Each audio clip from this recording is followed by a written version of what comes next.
ভারতের আগ্রাসনের প্রতিবাদে আগরতলা অভিমুখে বিএনপির ৩ অঙ্গ সংগঠনের লং মার্চ, স্বাধীনতা সার্বভৌমত্বের ব্যাপারে ছাড় না দেওয়ার হুঁশিয়ারি। নতজানু পররাষ্ট্রনীতি থেকে সরে এসেছে সরকার, বললেন উপদেষ্টা আসিফ। কারো চোখ রাঙানিকে পরোয়া করে না বাংলাদেশ, মন্তব্য জামায়াতের আমিরের। এবং ৭৮ নাবিক সহ আটক ২টি ট্রলারের ছবি প্রকাশ করেছে ভারতীয় কোস্টগার্ড। ফিরিয়ে আনার প্রক্রিয়া চলছে, জানালেন নৌপরিবহন অধিদপ্তরের মহাপরিচালক।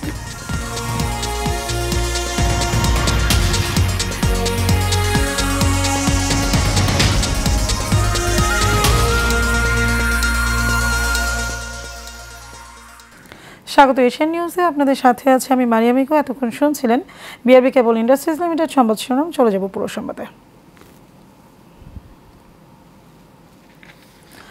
ভারতের আগরতলা অভিমুখে লং মার্চ করেছে বিএনপি, অঙ্গ সহযোগী সংগঠন, ছাত্রদল, স্বেচ্ছাসেবক দল ও যুবদলের নেতাকর্মীরা। বুধবার নয়াপল্টনে বিএনপির কেন্দ্রীয় কার্যালয়ের সামনে থেকে এই লং মার্চ শুরু হয়। লং মার্চ শুরুর আগে নয়াপল্টনে বিএনপির কেন্দ্রীয় কার্যালয়ের সামনে সংক্ষিপ্ত সমাবেশ করে সংগঠন তিনটি। সেখানে বিএনপির সিনিয়র যুগ্ম মহাসচিব রুহুল কবির রিজভী বলেন, দেশ রক্ষায় এই লং মার্চ। কেন্দ্রীয় ছাত্রদলের যুগ্ম সাধারণ সম্পাদক মমিনুল হক জিসান বলেন, বাংলাদেশের দূতাবাসে হামলা, পতাকা অবমাননা ও ভারতের মিডিয়ার বিরুদ্ধে এই লং মার্চ। ভারতের আগরতলা অভিমুখে লং মার্চের যাত্রাপথে ভৈরবে সংক্ষিপ্ত পথসভা হয়। পথে বিভিন্ন স্থানে নেতাকর্মীদের ভালোবাসায় সিক্ত হন লং মার্চে অংশ নেওয়া নেতাকর্মীরা।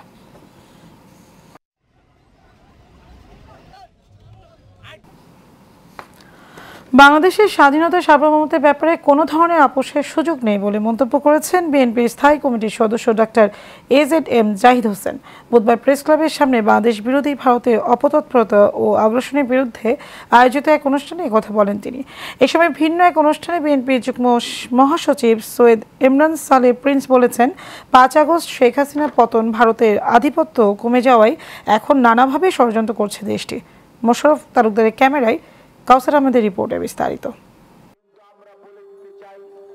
প্রেস ক্লাবের সামনে বাংলাদেশ বিরোধী ভারতের অপতৎপরতা ও আগ্রাসনের বিরুদ্ধে জাকপা আয়োজিত বিক্ষোভ সমাবেশে যোগ দেন বিএনপি স্থায়ী কমিটির সদস্য ডক্টর AZM জাহিদ হোসেন। যারা আমাদেরকে বিশৃঙ্খলার দিকে ঠেলে দিতে চায়, তাদের মনে রাখা উচিত বাংলাদেশের মানুষ নিজের ভালো নিজে খুবই ভালো বোঝে। এ সময় তিনি বলেন, দেশের স্বাধীনতা সার্বভৌমত্বের ব্যাপারে গোটা জাতি ঐক্যবদ্ধ। যে কোনো পরিস্থিতিতে, যে কোনো অবস্থায় বাংলাদেশের অখণ্ডতা এবং সার্বভৌমত্বকে ছিনিয়ে নেওয়ার ষড়যন্ত্র যে কর্নার থেকে হোক না কেন, তা রুখে দেওয়ার জন্য আজকে জাতি ঐক্যবদ্ধ। এবং আমরা মনে করি বাংলাদেশের মানুষের আজকের ইস্পাত কঠিন ঐক্যই বাংলাদেশের সার্বভৌমত্বের মূর্ত প্রতীক। একই স্থানে দেশ বাঁচাও মানুষ বাঁচাও সংগঠন আয়োজিত অনুষ্ঠানে সমসাময়িক বিষয় নিয়ে কথা বলেন বিএনপির যুগ্ম মহাসচিব সৈয়দ ইমরান সালেহ প্রিন্স। বলেন, দেশে ভারতীয় আধিপত্যবাদ আর চলবে না।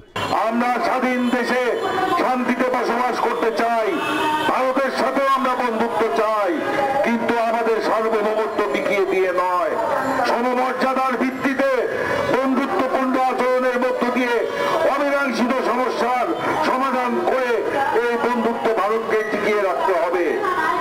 আজকে ভারত তার কর্মকাণ্ডের মাধ্যমে প্রমাণ করছে ৫ই আগস্টের পরিবর্তনকে ভারত মেনে নেয় নাই, শেখ হাসিনার পতনকে ভারত মেনে নিতে পারছে না। সেই কারণেই আজকে তারা এই নানান রূপে ষড়যন্ত্র করছে। জানান, স্বাধীনতা এনেছি মাথা উঁচু করে বাঁচার জন্য, কারো দাসত্ব করবার জন্য না। আবার আমরা হাতিয়ার তুলে দিব আমাদের স্বাধীনতাকে রক্ষা করার জন্য, সার্বভৌমত্বকে রক্ষা করার জন্য। কাউসার আহমেদ, এশিয়ান টেলিভিশন, ঢাকা। ভারতের সাথে আগের নতজানু পররাষ্ট্রনীতি থেকে সরে এসেছে সরকার বলে জানালেন স্থানীয় সরকার, পল্লী উন্নয়ন ও সমবায় উপদেষ্টা আসিফ মাহমুদ সজীব ভুঁইয়া। জাতীয় স্বার্থকে আপোষ করে আন্তর্জাতিক কোনো সম্পর্ককে এই সরকার বিশ্বাসী নয় উল্লেখ করে তিনি বলেন, জাতীয় স্বার্থকে প্রাধান্য দিয়ে ভারতের সাথে সম্পর্ক চলমান থাকবে। তিনি আরও বলেন, বাংলাদেশের বিরুদ্ধে ভারতীয় মিডিয়ার অপপ্রচারের জন্য ভারতের পক্ষ থেকে দুঃখ প্রকাশ করা হয়েছে। বুধবার কুমিল্লার বোর্ডের আয়োজনে আর্থিক অন্তর্ভুক্তি ও গ্রামীণ রূপান্তর শীর্ষক 2 সপ্তাহের মেয়াদী আফ্রিকান এশিয়ান প্রশিক্ষণ কর্মশালার সমাপনী অধিবেশনে প্রধান অতিথির বক্তব্যে তিনি এসব কথা বলেন।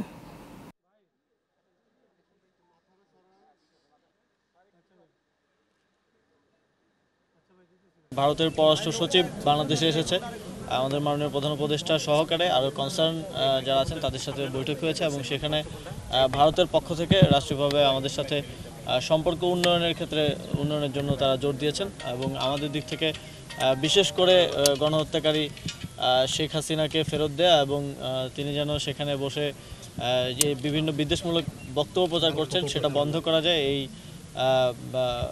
এই কথাটি বলা হয়েছে। জনপ্রতিনিধি ছাড়া আসলে স্থানীয় সরকার চালানো গভর্নমেন্ট অফিসিয়ালস দিয়ে খুব টাফ হয়ে যাচ্ছে এবং আপনারা জানেন আমাদের যারা অফিসিয়ালস আছে অনেকেই অতিরিক্ত দায়িত্বে এই জায়গাগুলোতে আছেন, ফলে নাগরিক সেবার ক্ষেত্রে অনেক বিঘ্ন ঘটছে। তারপর আমরা চেষ্টা করছি সর্বোচ্চ নিশ্চিত করার। অলরেডি স্থানীয় সরকার সংস্কার কমিশনের যিনি প্রধান তিনিও বলেছেন যে স্থানীয় সরকার নির্বাচনটা প্রয়োজন, তবে নির্বাচন কমিশনেরও প্রস্তুতির বিষয় আছে। সব কিছু মিলে এটা একটা যেহেতু একটা রাষ্ট্রীয় ডিসিশন, আমি সর্বোচ্চ পর্যায়ে এটা নিয়ে কথা বলবো। তো এখানে অনেক স্টেক হোল্ডার্স আছে এই ডিসিশনটা নেওয়ার ক্ষেত্রে, তবে আমি আশাবাদী যে খুব দ্রুত সময়ের মধ্যে এই বিষয়ে আমরা একটা সিদ্ধান্তে আসতে পারবো। বাংলাদেশের মানুষ আর কারো চোখ রাঙ্গানিকে পরোয়া করে না উল্লেখ করে জামায়াতে ইসলামের আমির ডক্টর শফিকুর রহমান বলেছেন, জাতীয় স্বার্থের জায়গায় সবাইকে ঐক্যবদ্ধ থাকতে হবে। বুধবার রাজধানীর মগবাজারে আল ফালাহ মিলনায়তনে কেন্দ্রীয় মজলিস শুরার অধিবেশনের শেষে সাংবাদিকদের তিনি একথা বলেন। শফিকুল ইসলামের রিপোর্টে বিস্তারিত। বিগত সরকারের আমলে জামায়াতে ইসলামের ৫ শতাধিক নেতাকর্মী শহীদ হয়েছেন। এছাড়া জুলাই আগস্টের বিপ্লবে জাতির বিরুদ্ধে তৎকালীন সরকার যুদ্ধ করেছে। স্বাধীন দেশে পরাধীনতার শিকল পরে পথ চলতে হয়েছে বাংলাদেশ জামায়াতে ইসলামীর নেতাকর্মীদের। ২৪-এর বিপ্লবের পর কিছুটা স্বস্তিতে থাকা জামায়াতে ইসলামীর মজলিসের শুরার অধিবেশনে যোগ দিয়ে এসব কথা বলেন জামায়াতের আমির ডক্টর শফিকুর রহমান। জুলাই এবছরের আগেই ৫০০-র অধিক আমাদের সহকর্মীকে সারা দেশে হারিয়েছে। তাদের মধ্যে নারীরা আছেন, পুরুষরা আছেন, শিশু, আবাল, বৃদ্ধ বনিতা আছেন এবং বয়স্ক মানুষদেরকেও তারা ছাড় দেয়নি। মহান রবের দরবারে দোয়া করি আল্লাহ তাদেরকেও শহীদ হিসাবে কবুল করুন। ডাক্তার শফিকুর রহমান বলেন, বিভিন্ন দেশে কারারুদ্ধ বাংলাদেশিদের মুক্ত করার ব্যাপারে সরকারের উদ্যোগী হতে হবে। দেশের মানুষ আর কারো চোখ রাঙানিতে পরোয়া করে না। বিদেশের মাটিতে আন্দোলন করতে গিয়ে অনেকে জেল, জুলুম, হয়রানির শিকার হয়েছেন এবং এখনো কোনো কোনো দেশের কারাগারে আমাদের নাগরিকেরা বন্দী হয়ে আছে।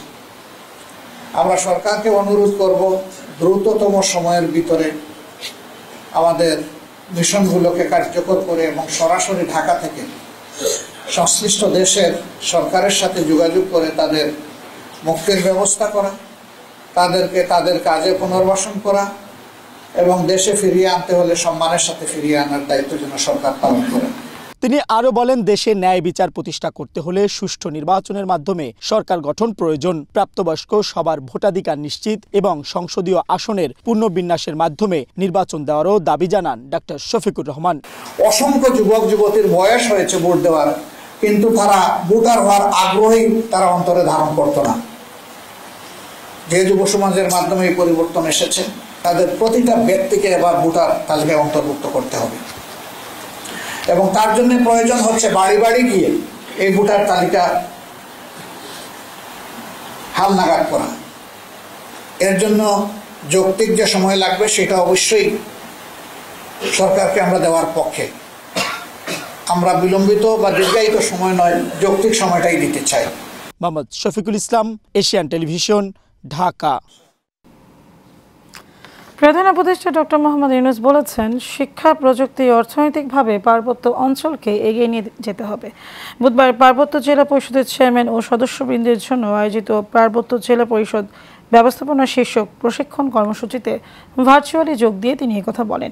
প্রধান উপদেষ্টা বলেন, প্রাকৃতিক সম্পদে পরিপূর্ণ পার্বত্য জেলাগুলো বাংলাদেশের সবচেয়ে উন্নত অঞ্চল হতে পারত, কিন্তু সবচেয়ে পেছনে পড়ে আছে।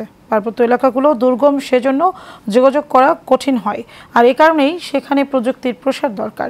প্রযুক্তি নিয়ে এই দূরত্ব জয় করা যাবে বলেও জানান তিনি। পার্বত্য এলাকার তরুণরা যেন বিশ্ব নাগরিক হিসেবে গড়ে ওঠে, এই আশাবাদ জানিয়ে প্রফেসর ইউনূস বলেন, আপনাদের মেয়েরা ফুটবলে বিশ্ব জয় করেছে, তরুণদেরও বিশ্বনন্দিত হতে হবে। ক্ষুদ্র নৃগোষ্ঠী এখানে আছে, সবাই মিলেমিশে আছে। মিলেমিশে থাকতে হলে সমস্যাও হয়, সমস্যাগুলো আছে, কিন্তু সমস্যাগুলোর সমাধান।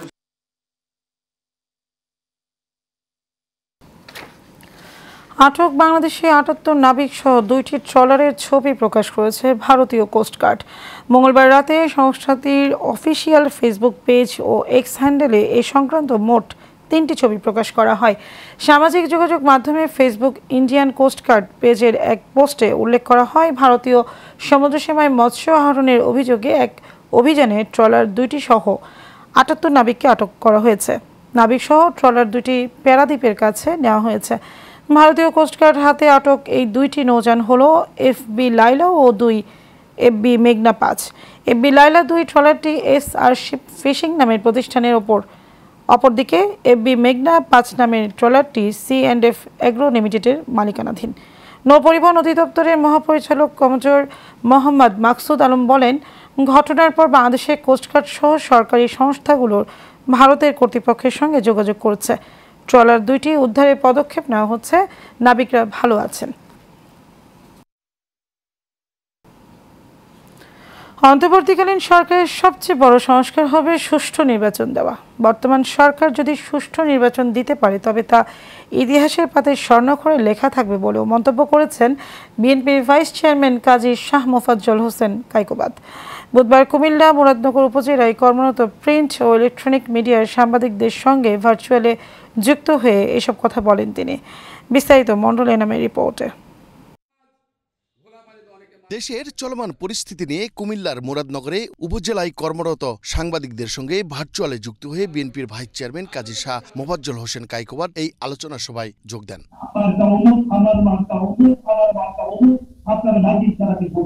ভার্চুয়ালে যুক্ত হয়ে কাজী শাহ মোফাজ্জল হোসেন কায়কোবাদ বলেন, অন্তর্বর্তীকালীন সরকারের উচিত এমন একটি সুন্দর নির্বাচন উপহার দেওয়া, যে নির্বাচন হবে ইতিহাসের সবচেয়ে সুষ্ঠু, অবাধ ও নিরপেক্ষ নির্বাচন। যে পরিবেশের কারণে আজকে দুটো কথা বলা সবাই বলে আলহামদুলিল্লাহ। এই পরিবেশ যদি সৃষ্টি না হতো, কোনদিন সম্ভব হতো না আমার এই সাংবাদিক ভাইদের সামনে দুটো কথা বলার সুযোগ পাওয়া। তিনি আরো বলেন, একটি সুষ্ঠু নিরপেক্ষ নির্বাচন অনুষ্ঠিত হলে ছাত্র আন্দোলনে শহীদদের আত্মার শান্তি হবে। মুরাদনগরের মাটি, মুরাদনগরের পানি, মুরাদনগরের বাতাসের সাথে আমি ঢাকা শহর থেকে মানুষ করেছি, আল্লাহ আমাকে গ্রাম থেকে মানুষ করেছি।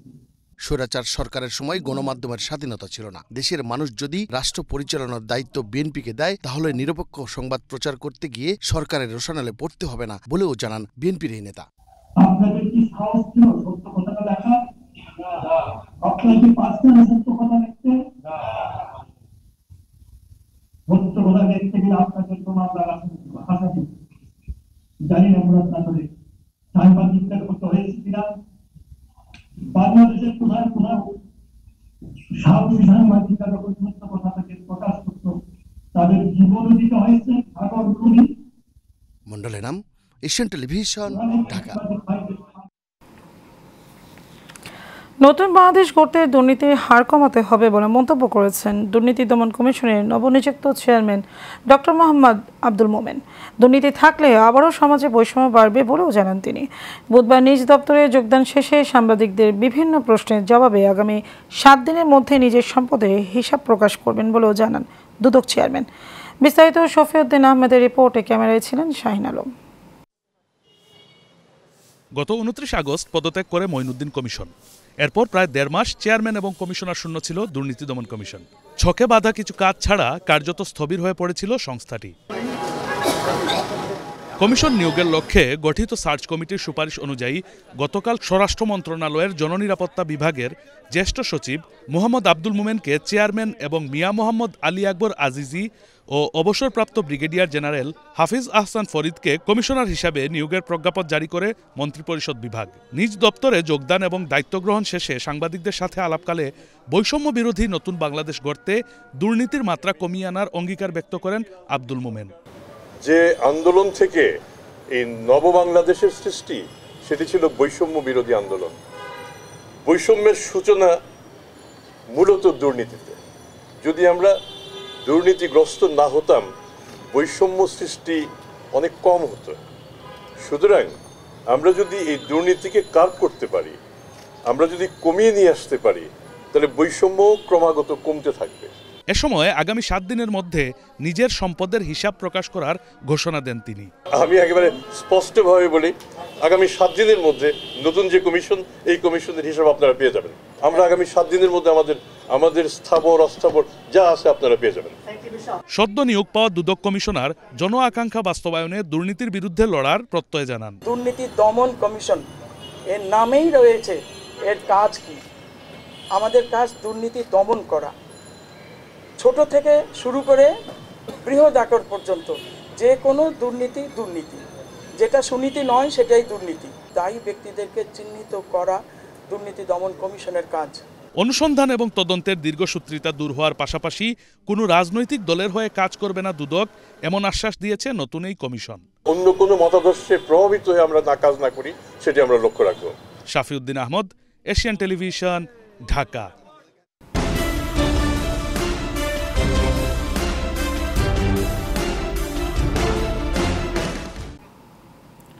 মিয়ানমারের রাখাইন রাজ্যে চলমান যুদ্ধের জেরে দেশটির সশস্ত্র বিদ্রোহী গোষ্ঠী আরাকান আর্মি মংডু শহরে পুরোপুরি দখলে নিয়েছে। এ বিষয়ে টেকনাফের উপজেলা নির্বাহী কর্মকর্তা শেখ এহসান উদ্দিন জানিয়েছেন, আরাকান আর্মি টেকনাফের সীমান্তের ওপরে এলাকাটি পুরোপুরি দখলে নিয়েছে। দখলের পর নাফ নদের আরাকান জলসীমায় অনির্দিষ্টকালের জন্য সব ধরনের নৌযান চলাচলে নিষেধাজ্ঞা জারি করা হয়েছে। জোরদার করা হয়েছে সীমান্তের টহল কার্যক্রম। এছাড়া টেকনাফ সেন্ট মার্টিন রুটে সব ধরনের ট্রলার চলাচল বন্ধ করে দিয়েছে প্রশাসন।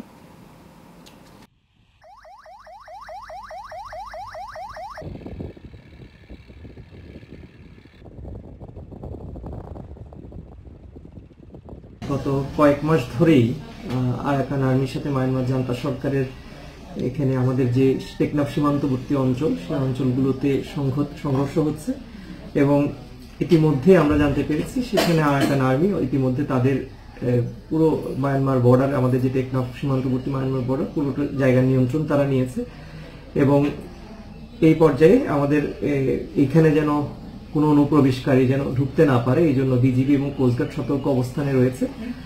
আর আমাদের যে মাঝিরা রয়েছে এবং যা পণ্য পরিবহনকারী সকল পরিবহনকে আমরা জানিয়ে দিয়েছি যে ওই জায়গাটি আমাদের ঝুঁকিপূর্ণ এবং গত 8 তারিখ থেকে অর্থাৎ গতকাল বিকাল 3:30 পর থেকে ওই জায়গা দিয়ে আর কোনো পরিবহন না হয় সেই ব্যাপারে আমরা আর কোনো পারমিশন দিব না এবং না যাওয়ার জন্য আমরা ইতিমধ্যে মাইকিং শুরু করেছি।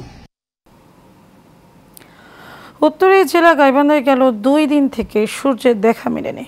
তীব্র শীতের কারণে বিপাকে পড়েছে শ্রমজীবী খেটে খাওয়া নিম্ন আয়ের মানুষ।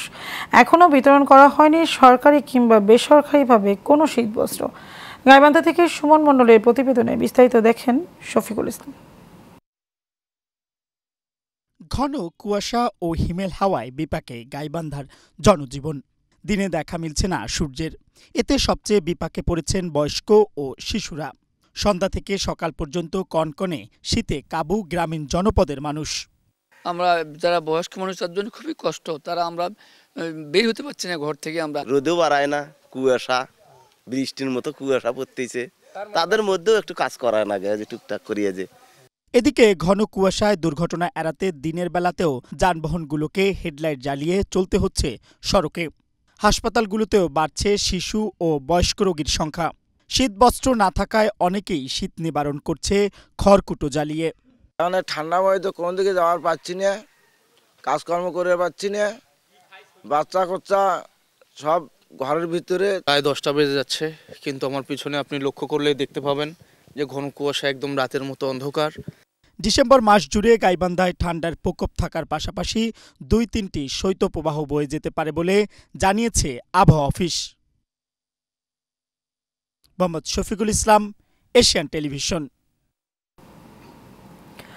সাভারে জাতীয় স্মৃতিসৌধ 16 ডিসেম্বর মহান বিজয় দিবস উদযাপন উপলক্ষে সিসি ক্যামেরা স্থাপন সহ জোরদার করা হয়েছে পুলিশি তৎপরতা।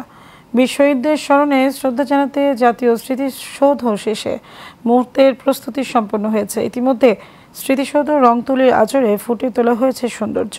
নিরাপত্তার চাদরে বলয় রয়েছে স্মৃতিসৌধ প্রাঙ্গণ। গোটা স্মৃতিসৌধ ধুয়ে মুছে পরিষ্কার করা হয়েছে। রয়েছে ইট পাথরের গায়ে রংতুলির আঁচড়, সব মিলিয়ে সৌন্দর্য বিকশিত। বীর শহীদদের শ্রদ্ধা জানাতে আসবেন রাষ্ট্রপতি, অন্তর্বর্তী সরকার প্রধান, অতিথি, রাজনৈতিক ব্যক্তিবর্গ।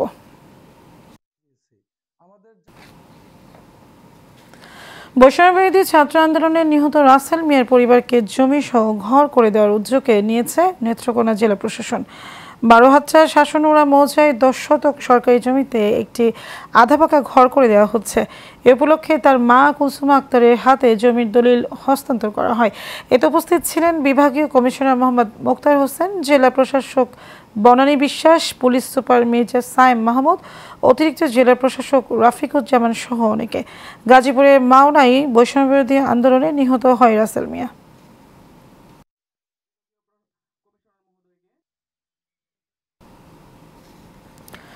সাবেক স্বরাষ্ট্র প্রতিমন্ত্রী লুৎফুজ্জামান বাবরের নিঃশর্ত মুক্তির দাবিতে নেত্রকোনায় বিক্ষোভ করা হয়েছে। শহরের ছোট বাজার এলাকায় কেন্দ্রীয় শহীদ মিনারের সামনে জেলা বিএনপি ও এর অঙ্গ সংগঠনের ব্যানারে এই কর্মসূচি পালন করা হয়। এতে সভাপতিত্ব করেন জেলা বিএনপির আহ্বায়ক আনোয়ারুল হক। বক্তব্য রাখেন কেন্দ্রীয় বিএনপির নির্বাহী কমিটির সদস্য এবং জেলা বিএনপির সদস্য সচিব ডক্টর মোহাম্মদ রফিকুল ইসলাম হিলালি, জেলা বিএনপির সাবেক সভাপতি মুজিবুর রহমান খান। সঞ্চালনা করেন জেলা বিএনপির যুগ্ম আহ্বায়ক তাজিজুল ইসলাম এবং এস.এম. মনিরুজ্জামান দুদু।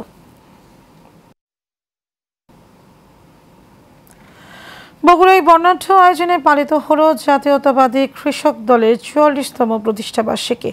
শহরের আলতাফুন্নেসা খেলার মাঠ থেকে বর্ণাঢ্য র্যালি বের হয়ে সাতমাথা বড়গোলা দিয়ে নবাববাড়ি রোডে অবস্থিত বিএনপির দলীয় কার্যালয়ে গিয়ে শেষ হয়। পরে দলীয় কার্যালয়ের সামনে এক সংক্ষিপ্ত সমাবেশ অনুষ্ঠিত হয়। এর আগে কেক কেটে এবং বেলুন উড়িয়ে র্যালির উদ্বোধন করা হয়। র্যালিতে অংশগ্রহণ করেন জেলা বিএনপির সভাপতি রেজাউল করিম বাদশাহ, ভারপ্রাপ্ত সাধারণ সম্পাদক ও কেন্দ্রীয় কৃষক দলের যুগ্ম সাধারণ সম্পাদক মোশাররফ হোসেন।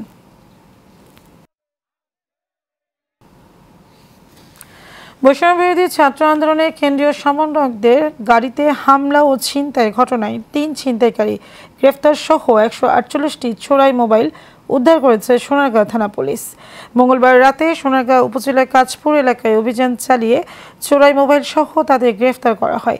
গ্রেফতারকৃত আসামিরা হলেন রাকিব মিয়া, আনোয়ার ও মিন্টু মিয়া।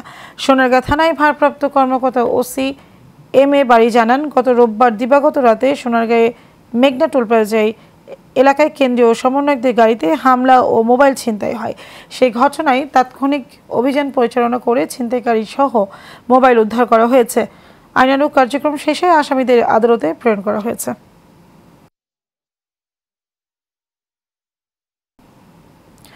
কুমিল্লার বুড়িচং ব্রাহ্মণপাড়া 2 উপজেলা নিয়ে গঠিত কুমিল্লা 5 আসন বিএনপির একজন কনিষ্ঠ কর্মী এখনকার জনগণের পাশে থাকবেন বলে জানিয়েছেন উপজেলা বিএনপির সভাপতি এটিএম হাজী মোহাম্মদ মিজানুর রহমান। বুধবার স্থানীয় একটি হোটেলে আয়োজিত মত বিনিময় সভায় তিনি একথা বলেন। এ সময় নেতা কর্মীদের ঐক্যবদ্ধ থাকার আহ্বান জানিয়ে তিনি বলেন, জনগণের মন জয় করে আগামী নির্বাচনে রাষ্ট্র ক্ষমতায় আসতে চায় বিএনপি।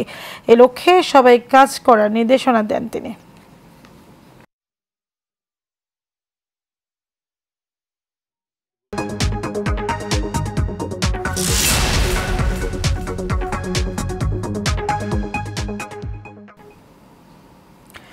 ইউটিউব দেখে শখের বসে কমলা চাষ করে তাক লাগিয়ে দিয়েছেন কুষ্টিয়ার খোকসা উপজেলার হেলালপুর গ্রামের এক তরুণ উদ্যোক্তা।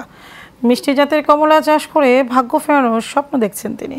ইউটিউব দেখে 2020 সালে 2 বিঘা জমিতে বিষমুক্ত ফল আবাদের পরিকল্পনা করেন মনিরুল। বর্তমানে 10 বিঘা জমিতে রয়েছে চায়না কমলা চাষ। প্রতিদিন বিভিন্ন এলাকা থেকে অনেকেই আসছে কমলা বাগান দেখতে। সুমিষ্ট এই ফল চাষে অপার সম্ভাবনা দেখছে কৃষি বিভাগ। পারিবারিক পুষ্টি নিশ্চিতের পাশাপাশি আর্থসামাজিক উন্নয়নে কৃষি বিভাগ নিরলসভাবে কাজ করছে বলে জানান উপজেলা কৃষি বিভাগ। কমলা ধরেন মেলা টাকা বিক্রি হয়েছে, আরও ধরেন ওই সিহি বিক্রি হয়েছে, এখন 12 আনা আছে, বহু টাকা বিক্রি হবে। এখানে একদম সম্পূর্ণ কীটনাশক মুক্ত, আর এই কুমড়াগুলো খেতে না খুবই সুস্বাদু। তো এই ফার্মটা বাগানটা দেখে আমার খুব ভালো লেগেছে। আমি মনিরুল আমার দোস্ত মানুষ, ওর সাথে একটু পরামর্শ করেছি নিজে একটি বাগান করব। আসলে আমাদের বাংলাদেশের মাটিতে অনেকে বলে যে কমলা চাষ হয় না। আপনি যে কোনো চাষ করবেন যদি আপনি উদ্যমীভাবে করতে পারেন, তাতে অবশ্যই সফল হওয়া সম্ভব নতুনদের। এখন আমার এই বাগান ধরেন আমি যখন 1 বিঘা দিয়ে শুরু 2 বিঘা দিয়ে শুরু করলাম তখন মনে হলো যে আসলে আমি সফল হব না, সফল হওয়ার পর থেকে দেখেন এখন অনেক ফল ফুলের।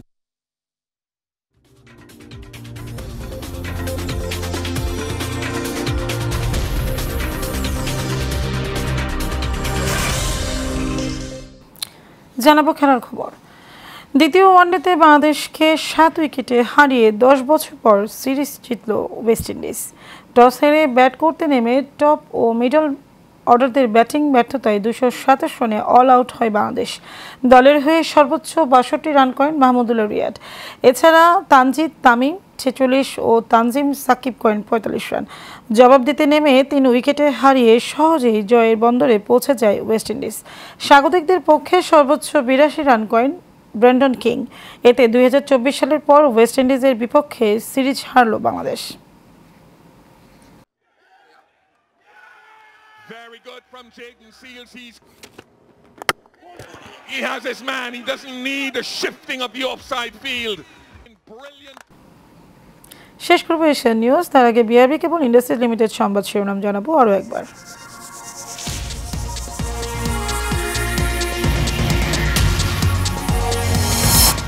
ভারতের আগ্রাসনের প্রতিবাদে আগরতলা অভিমুখে বিএনপির 3 অঙ্গ সংগঠনের লং মার্চ। স্বাধীনতা সার্বভৌমত্বের ব্যাপারে ছাড় না দেওয়ার হুঁশিয়ারি। নতজানি পররাষ্ট্রনীতি থেকে সরে এসেছে সরকার, বলেন উপদেষ্টা আসিফ। কারো চোখ রাঙ্গানিকে পরোয়া করে না বাংলাদেশ, মন্তব্য জামায়াতের আমিরের। এবং 78 নাবিক সহ আটক 2টি ট্রলারের ছবি প্রকাশ করেছে ভারতীয় কোস্টগার্ড। ফিরিয়ে আনার প্রক্রিয়া চলছে, জানালেন নৌ পরিবহন অধিদপ্তরের মহাপরিচালক। দর্শক, এই ছিল আমাদের এতক্ষণকার আয়োজন। আমাদের পরবর্তী সংবাদ দেখার আমন্ত্রণ রইল। ধন্যবাদ সবাইকে।